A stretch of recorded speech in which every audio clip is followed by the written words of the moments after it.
First ever factory outlet Mukunda jewellers ఇప్పుడు చందానగర్ లో April 19th గొప్ప ప్రారంభం. సగానికి సగం మంది మంచి టాప్ సింగర్స్ కానీ వీళ్ళు కానీ సగం మంది మొత్తం కీరవాణి గారి దగ్గరే ఉన్నారు. ఇంకా వాళ్ళ చుట్టూ ఉంటారు, వాళ్ళకే సపోర్ట్ చేస్తారు. ఆబ్వియస్లీ నువ్వు ఏం చేసినా కూడా నీకు సింగర్స్ నుంచి కానీ వాటి నుంచి సపోర్ట్ రాదు. మరి ఏం చేస్తావు ఇప్పుడు? ఏం చేయగలవు? ఓన్లీ నీ వీడియో చేసావు, వీడియో అయిపోయింది అంతేనా? ఇంకా ఏమైనా ముందుకు ఫైట్ చేస్తావా? నాకేం కావాలంటే I just want audience to realise that this is all scripted. అక్కడ సిల్వర్ జూబ్లీ సిరీస్లో so it is all scripted and నాకు జరిగిన ఇంజస్టిస్ నేను చెప్పాను బయటికి. సో ఆడియన్స్ అది రియలైజ్ అయ్యి ఇలాంటి షోని చూడడం ఆపి స్పాన్సరర్స్ ఎవరైతే ఉన్నారో వాళ్ళు కూడా స్పాన్సర్ చేయడం ఆపుతారని నాకు ఒక చిన్న హోప్. బికాస్ అది చేస్తూ పోతుంటే ఇంక వస్తూనే ఉంటాయి సీజన్స్ అండ్ నాలా ఇంకా సఫర్ అవుతూనే ఉంటారు. కానీ ఇప్పుడు వరకు ఎవరు ఏ సింగర్ కూడా నాకు అంటే లైక్ మాకు ఇలా ఇబ్బంది అయిందని వీడియో పెట్టలేదు. వై నువ్వు? కెరియర్ నేను పనంగా పెట్టాను, వాళ్ళు పెట్టలేదు. So they are scared about their careers. And second thing they kept normalising it. Reality show అంటే ఇలానే అవుతుంది, మనం ఎందుకు వెళ్ళావు అన్న వాళ్ళు కూడా ఉన్నారు ఇప్పుడు సింగర్స్లో. ఫస్ట్ ఆఫ్ ఆల్ ఇప్పుడు ఏదైనా యాక్సిడెంట్ అయితే యాక్సిడెంట్ ఎందుకు అయింది, నువ్వు చేయించుకున్నావు అన్నారు, నువ్వు ఎందుకు బయటికి వెళ్ళావు అన్నారు. సో ఫస్ట్ అదొకటి. తెలుగుగా మాట్లాడుతున్నా బికాస్ విని విని విని నాకు ఇంకా had to speak out. So you can go to someone and victim blame చేయలేరు ఎప్పుడు కూడా. నేను ఎందుకు వెళ్ళానో కూడా రీజన్ చెప్పాను. I needed exposure. ఇప్పుడు ఫ్యామిలీ అంతా నా మీద డిపెండ్ అయి ఉన్నప్పుడు I need exposure, I need more events, I need more recordings. ఆ ఒక్క పాయింట్ మీద నేను వెళ్ళాను. సో అక్కడంతా ఆపోజిట్ జరిగింది, రివర్స్ జరిగింది కాబట్టి నేను అన్యాయం బయట పెడుతున్నాను. సో ఆ రీజన్ మీరు అర్థం చేసుకోవాలి. అంత డిపెండెన్సీ ఉన్నా కూడా దీని కెరియర్ పనంగా పెట్టి మరి వీడియో చేసి అంత ఎక్స్పోజ్ చేసింది.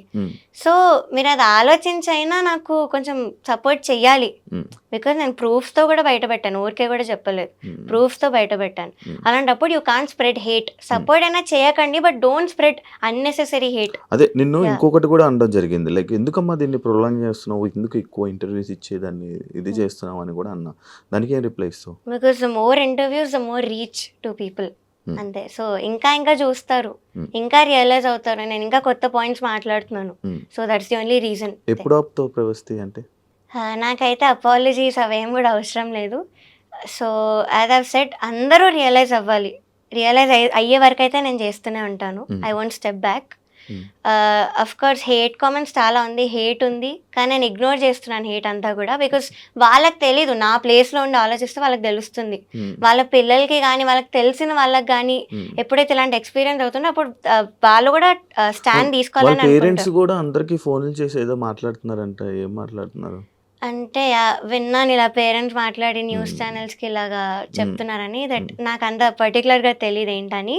బట్ కొంతమంది కంటెస్టెంట్స్కి సంబంధించిన వాళ్ళు ఇలాగ నాకు హేట్ మెసేజెస్ పెట్టడం, డెత్ థ్రెట్స్ పెట్టడం నాకు తెలిసిన వాళ్ళకి. థ్రెట్స్ కూడా వస్తున్నాయి. యా, నన్ను సపోర్ట్ చేసే సింగర్స్కి పెడుతున్నారు. ఓకే, నిన్ను సపోర్ట్ చేసిన సింగర్స్ ఏమైనా స్క్రీన్ షాట్స్ వచ్చాయా నీకు? వాయిస్ నోట్ ఒకటి ఉంది but I decided not to play because it is very abusive language వాడారు. సో నన్ను వాళ్ళని ఇద్దరిని. సో ఇలాంటివి అయ్యాయి. కంప్లైంట్ కూడా ఇచ్చాము, సైబర్ కంప్లైంట్ ఇచ్చాము. బికాస్ అనానిమస్ ఐడీస్ అవి, వాళ్ళ రియల్ నేమ్స్ కూడా రాలేదు. యా, అంటే కంటెస్టెంట్స్కి సంబంధించిన వాళ్ళు they claiming to be a fan, కానీ ఫ్యాన్ అయితే ఫేక్ అకౌంట్ నుంచి ఎందుకు వస్తారు, ఇదొకటి. అండ్ నాకు తెలిసిన పేర్లు పెడుతున్నారు, ఫేక్ పేర్లు పెడుతున్నారు, గంటకు ఒక పేరు మారుస్తున్నారు. సో అది అయ్యింది. సో ఇలాంటివన్నీ అవుతున్నాయి. అయినా కూడా ఐఎమ్ స్టిల్ ఫైటింగ్. అంటే మీరు అర్థం చేసుకోవాలి. పట్టించుకోవట్లేదు, వదిలేస్తావు.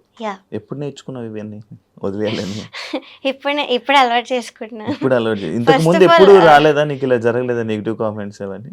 వచ్చాయి కానీ మరి ఇంత మరి అబ్యూజివ్ లాంగ్వేజ్ వాడి ఇంత హేట్ అయితే నాకు రాలేదు. కాదు మరి ఇప్పుడు ఇన్ని తిడుతున్నారు కదా, మళ్ళీ మీ ఇంట్లో వాళ్ళ పేరెంట్స్ చూస్తే బాధపడరా? అఫ్కోర్స్ నా పేరెంట్స్ అయితే ముందు చాలా ఆపడానికే ట్రై చేశాను నన్ను. వద్దు, you're going against powerful people, so నీకు అసలు సపోర్ట్ రాదు అని అన్నారు. కానీ ఇప్పుడు సపోర్ట్ చూస్తున్నారు వాళ్ళే. They very proud of me. And మా mother she saw how much I've been through. అక్కడ నన్ను ఎంత పెట్టారో టార్చర్ అవన్నీ చూశారు. సో అందుకే నన్ను స్టేజ్ మీదకి తీసుకెళ్ళిపోవడానికి వచ్చారు. ఇది కూడా చెప్పారు కదా సునీత మ్యామ్ తన వీడియోలో. సో ఏదో మైక్ లాగేసుకుంది అని కూడా చెప్పారు. That is not true. She just wanted to take me away, stage మీద నుంచి తీసుకెళ్ళిపోదామని వచ్చారు. సో అదొకటి జరిగింది అంతే. సో అది ఇంకేదో ఇలా చెప్పారు. సాంగ్ అయిపోయాకే కదా, ఎలిమినేషన్ ఎపిసోడ్లో.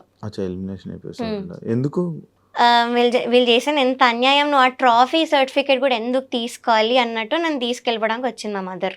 వాళ్ళవేం వద్దు మనకి, ఈటీవీ నుంచి ఏం వద్దు అని చెప్పి నన్ను తీసుకెళ్ళడానికి వచ్చారు.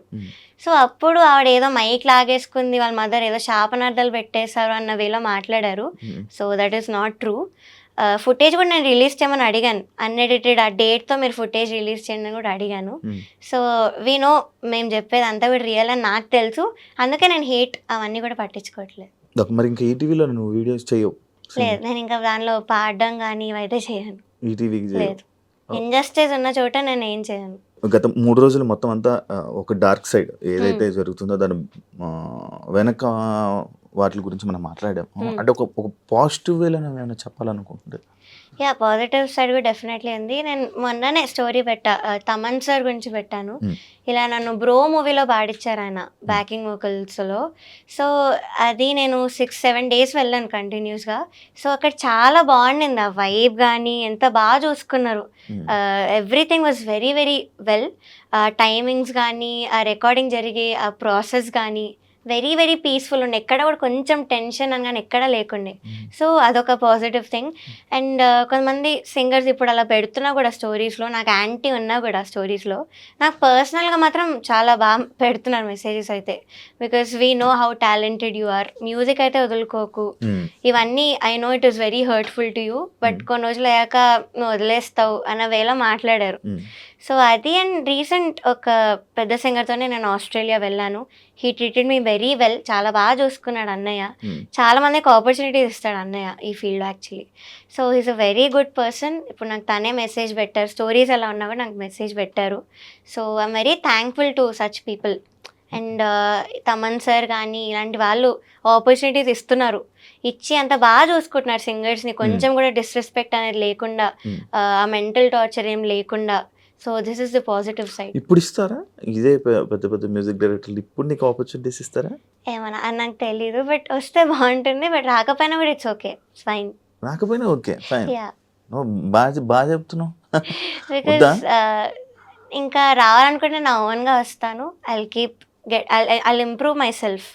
సో అది చేస్తాను, ఓన్గా వస్తాను.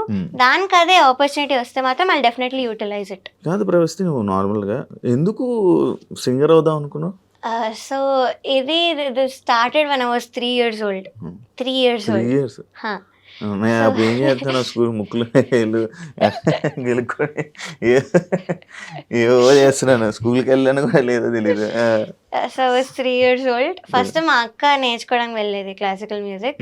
సో నేను వెనకాల వెళ్తూ బయట కూర్చొని అంతా వింటూ ఉండేదాన్ని. ఇది సినిమాలో ఉంటుంది కదా, రాజేంద్ర ప్రసాద్ వాళ్ళ పాప ఒక అమ్మాయి వెళ్ళి డాన్స్ నేర్చుకో,